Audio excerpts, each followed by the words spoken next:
It's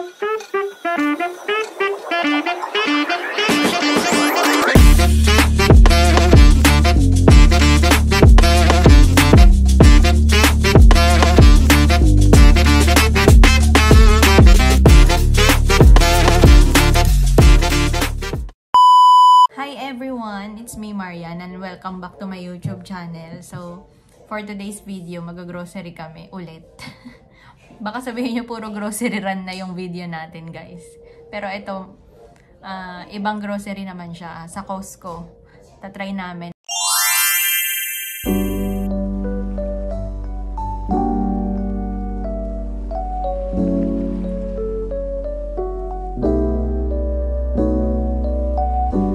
Magkikilay muna ako, guys. So, ito na yung pinaka-go-to makeup ko, no?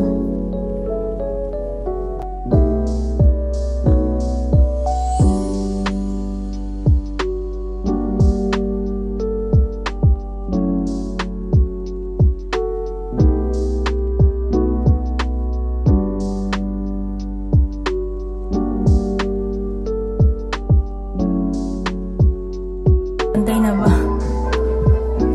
Pwede na siguro to. Hindi pa kasi ako master ng pagkikilay, guys.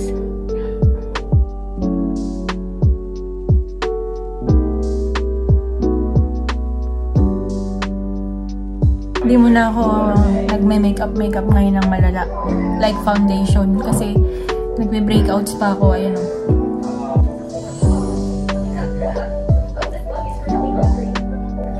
Lip tint is life lang muna tayo ngayon.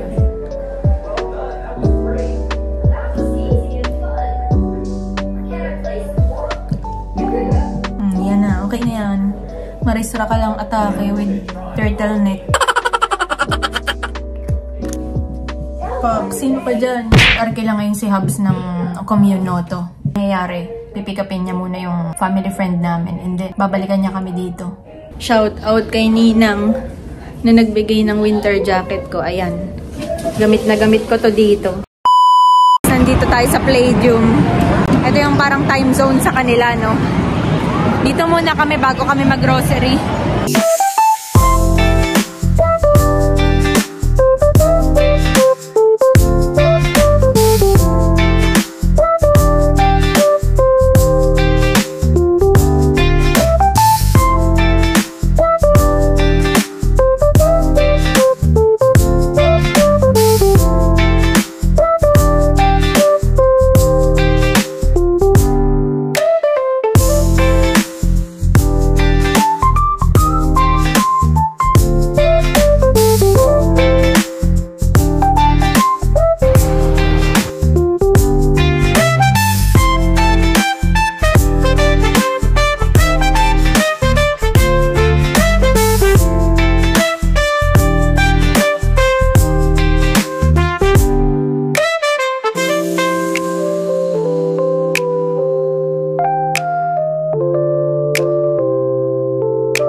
Nakakabobo kumuha ng drinks dito, guys.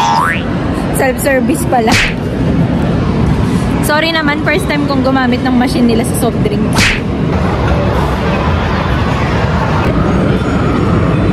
Ang sarap ng mga pagkain dito. Mura lang siya pero masarap. Yummy! Pupunta na tayo ng Costco. Grabe kalamig. Ang tagal ng daddy nyo. Sabi ko kunin lang yung kotse. Yung pala nag-vlog pa. So yan, tabi-tabi lang yung mga pasyalan dito. Nandito kami ngayon sa Dartmouth. Ito na ang aming car for the day. Laki-laki siya compared sa nauna naming nabook. Let's go! So we're here at Costco. Why are you hiding your hands? Huh? So magpapamember na kami dito sa Costco, guys. So guys, we're here at Costco. Si Hubs, hinatid muna yung kaibigan namin sa bahay. Tapos babalikan niya lang kami dito para kapag take time din ako mag-shopping at grocery na mga kailangan namin. Walking through the streets, it's my time alone. Catching my reflection in the shop windows. A shiny black shoes that sparkle and gleam. I want them, but today just looking's the theme. Ooh, even by myself it's fun. Ooh, dreaming like the only one. So many styles dancing in my mind. Just looking for now. So, bili tayo nitong pink salt for $3 lang. Ang laki na nito. Baka mga 1 taon na akong di bumili ng asin. Makapapansin nyo guys, ang daming tao ngayon kasi no tax pa dito. Hindi ko alam kung hanggang kailan pero nag-i-stock na yung mga tao. Nagpa-panic buying sila. Sulit mamili dito kasi malalaki yung mga size nila. Half dozen, ganyan. Grabe, hindi ko alam yung mga pagkukuhanin ko dito kasi hindi ko naman alam yung mga brand dito. At saka sobrang lalaki niya. Baka 1 taon na kaming di mag-grocery. Tingnan nyo naman kung gaano kalalaki yung mga coffee nila dito. Palpitate ka talaga sa ganyang kalaki. Ang laki ng pancake nila dito, bes. Parang 5 kilong bigas.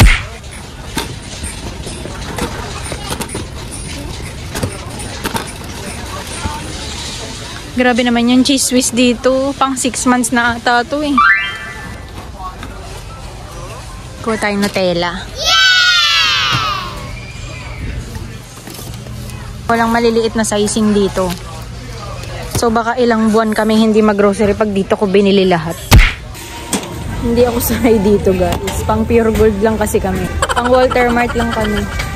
Kahit sa Pilipinas hindi ako nag-SMR eh. Ako nang umuwi guys. Tingnan nyo naman yung isang balot ng onions. Tapos yung patatas nila kung gaano karami. Carrots, ganyan. Baka mag-bill kami ng $1,000. Oh no! Hintayin ko na lang si John Ray. Hindi ako makapag-concentrate sa pag-shopping dito. Lahat malalaking size. Naisip ko kasi baka masira lang, di ba? Pag nag-stock up ka ng matagal. Kuhanin na natin to bago pa maubos. Kasi $5 off pa. Grabe yung seafoods nila dito guys. Pag may birthday, yan mga ready-made. Struggle is real talaga dito mga nakatulog na tong isa. Ito naman ang cute So yan pa lang yung nabibili ko as of now.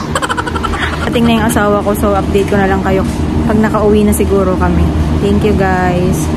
So far sa lahat ng namaneo nating sasakyan dito sa Canada, ang the best na nasakyan namin itong Kia Sportage. And hatchback yung pagkaka-label sa kanya ni Communoto pero mukha siyang SUV. Tapos gato siya ka-high-tech. Hey Siri, let's go to 5121 Bishop Street, Halifax. Getting directions to 5121 Bishop Street, Halifax. Awesome. The best. Hi guys! Ayun, sa wakas nakauwi na rin kami. After namin mag-grocery sa 3 store. So, isi-share ko sa inyo yung mga stores na pinag-groceryhan namin. Sa ngayon, under pa siya ng observation namin kung saan masulit. Ilalagay ko dyan yung numbers as of kung ano yung presyo niya nung nabili namin ngayon. So, today is January 18. Pansin namin, ang daming nagpa-panic buy kanina kasi may tax break dito ngayon. Yung tax break, nilaunch siya nung December 14. Until February 15 yun. So, kanina ang daming tao talaga sa Costco. Unahan talaga sa pagbili ng mga necessities. Lalo na yung mga meat. Ano ba yung mga included sa tax break? Included doon yung food and beverage, non-alcoholic drinks, groceries, restaurant meals, children's clothing, car seats, toys, and physical books. Yun, first time kong mag-grocery sa Costco kasi sa Pilipinas, never talaga akong nag-grocery sa SNR kaya hindi ako sanay. Pero sa tingin ko naman worth it yung pag-grocery namin doon. Bukod sa tax break, nakatipid kami. Kasi yung mga items doon, for bulk orders talaga siya. So matagalan na magagamit. Pakita ko lang sa inyo yung mga pinagbibili namin.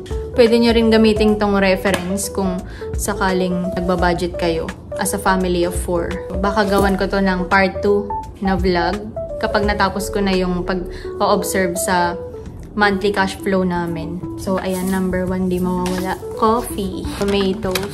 Tapos, wala kasing kalamansi dito, guys. Hindi uso. Pumili na lang ako ng lime. Pero maramihan na siya. So, baka mga ilang months ko to magamit.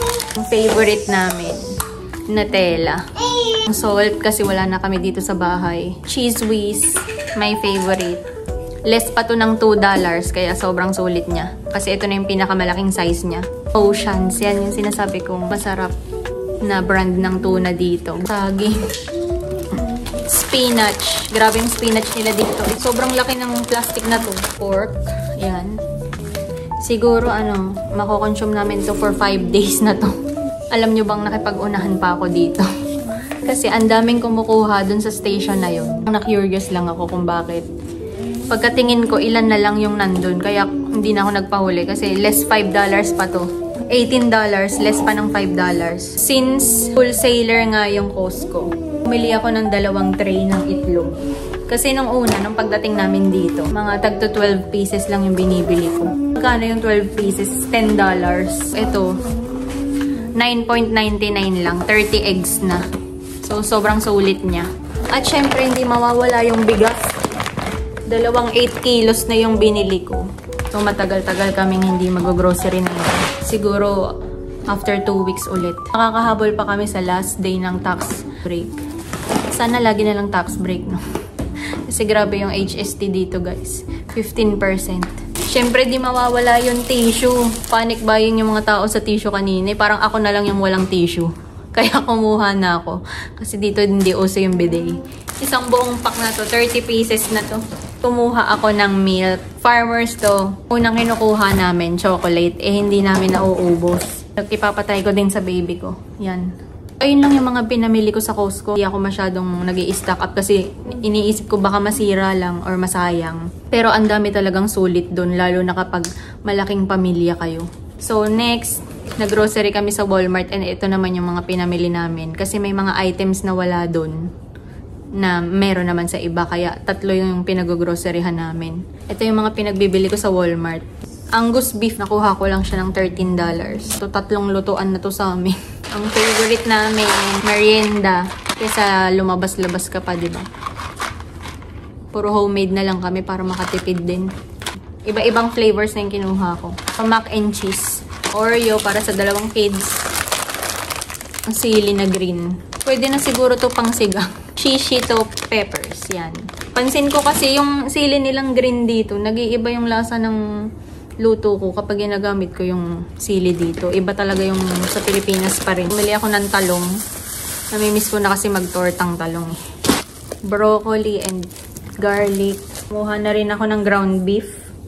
Another chicken. Ang ginagawa ko dito, guys, parang mang inasal na style. Favorite kasi namin yun. So, niluluto ko lang siya sa low heat. Sausage. Ang sarap na itong sausage na to. Yan, yung Great Value. Ang mura lang niya, tapos hindi siya maalat. Blueberries and raspberry. Sayote, potatoes, Campbell's. Ang mahal nito sa Pilipinas, pero dito $1 lang siya. Carnation Evap. Try namin to. May carnation din na hot chocolate. Meron ding Tim's. Cabbage. Favorite ng anak ko, Wonder. Yan. Bumili rin ako ng pang-merienda ni panganay kasi mahilig siya sa pizza. So, bumili ako 2 klase. Beef taco. Tapos, eto, cheese. Ang mura lang nito, guys. $5 lang. Kapag bumili ka sa mga store dito sa labas na malapit sa amin, usually, $12 ang isang pizza. So, ako na lang mag-bake, diba? Mayroon namang microwave dito sa bahay. Yung mga small things like that, makakatipid ka. Gagawin mo talaga. Kasi ang daming tukso dito, Alam mo yung kain sa labas, ganyan. Pag hindi ka nagpapigil, ubos talaga. Wala kang masisave. I forgot. Natutuwa talaga ako na nabili ko to sa Walmart. Kasi nga may tax break nga sa books, diba? Nilan ko na siya ng mga activities. Ayan, ang kapal niyan. For only $12. So, last na pinuntahan namin yung A-Joy Food Mart. Bumalik kami dun kasi ang sarap talaga ng samgyup dun. Beef belly roll. Beef shanks. Last na to, ako na lang yung nakakuha. Bumili ako doon ng carrot kasi doon sa A-Joy Food Mart pwede tingi-tingi. Sarap nito. Tinry ko siya before. Ito yung parang Coco Mama sa atin dyan sa Pilipinas. Tulingan. Sobrang sulit nito, guys. Alam niyo bang $5 lang to pero 4 na piraso na. Minced cabbage. Yan, isang pack. Century tuna. Yan. Bumili din ako ng sibuyas doon kasi Yung dun sa Costco, grabe. Parang akala mo, papapakin mo na yung sibuyas kasi laki ng mansanas. Pineapple slice. And last na binili namin doon, body wash. So, yun lang guys. I-edit ko na lang tong mga prices ng bawat item dito sa vlog na to para meron kayong reference. So, disclaimer lang guys. Pwede magtaas yung price ng bawat item. Pwede rin bumaba kasi ginawa ko tong vlog na to ngayon, January 18. Pero you may check naman yung mga prices online. Sa Walmart, may mga online store yan sila. Pwede nyong i-download yan sa phone nyo o kaya puntahan yung website nila. Alam ko meron din yung Costco. And yung sa eJoy Food Mart, I don't think na meron silang online store. So, based on computation, ang total bill natin is $400.35 lang naman. O, diba? Ang bilis ng pera. So, ayun lang guys. I'll end this vlog here. Salamat sa pagsama sa aking grocery run. Till my next vlog ulit. So, sana panoorin nyo yung mga vlog ko dyan. Pag may mga content suggestions kayo, i-comment nyo lang dyan sa comment section ng YouTube channel ko. And don't forget the rule kapag dating nyo dito. Ang number 1 rule, huwag kang mag-convert dahil masasaktan ka lang.